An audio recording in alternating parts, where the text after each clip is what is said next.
No, Bob, that's not my dream. My dream is to win the Nobel Prize in entomology. You don't give that a... Okay, well, what's the next best thing? The championship, the MVP. Oh, the Distinguished Taxonomist Award. And who won that last year? Carroll.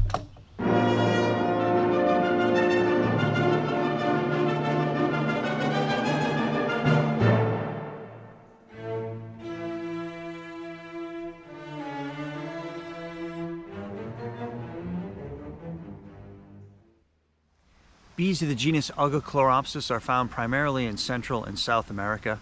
There are 145 species in all, and 3 species, but probably several more, make it north of Mexico. All species nest in the ground, and some species show various degrees of social behavior. In this video, we will take a closer look at 2 species. Augochloropsis metallica, which is distributed widely in the east, but will likely be split into multiple species in the future, and Augochloropsis viridula, which is also found in the east, but in a limited sense. Augochloropsis's pollen provisions come from a wide variety of plants. Records indicate the plants pictured here are all visited by this genus. Since their flight period lasts all summer, they need to access several species of flowering plants to supply their offspring with pollen. The first bee described from this genus was in 1793 by the Danish entomologist Johann Fabricius. In his Entomologia Systematica, Fabricius described an American bee as anio, a Latin word for bronze and copper, and his species epithet was the fitting metallica. Augochloropsis metallica is a striking metallic green bee with indigo hues. The metallic coloration is even more extensive than many other halictines, even reaching down the legs. Fabricius included it in his new genus Andrena, the first bee genera described after Linnaeus's Apis.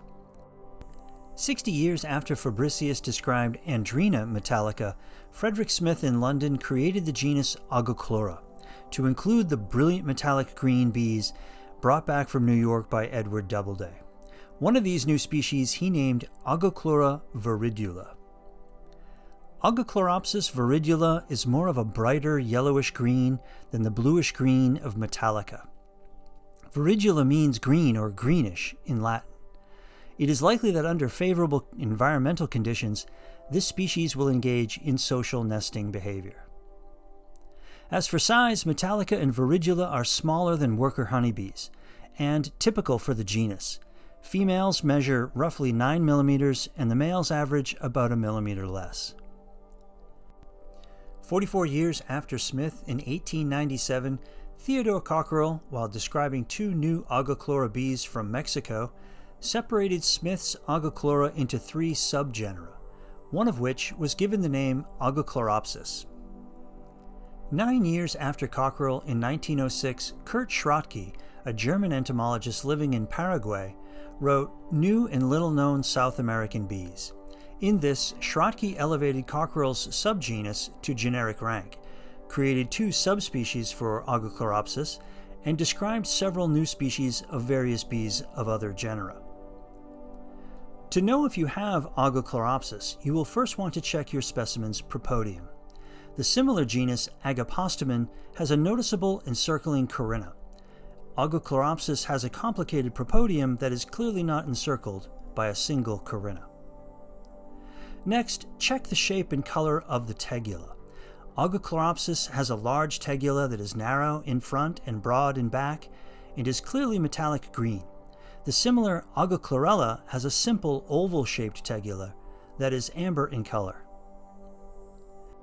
Separating metallica from viridula can be accomplished by looking at the fringe of hair along the margin of the second tergite. Metallica has a fringe of thickened hair.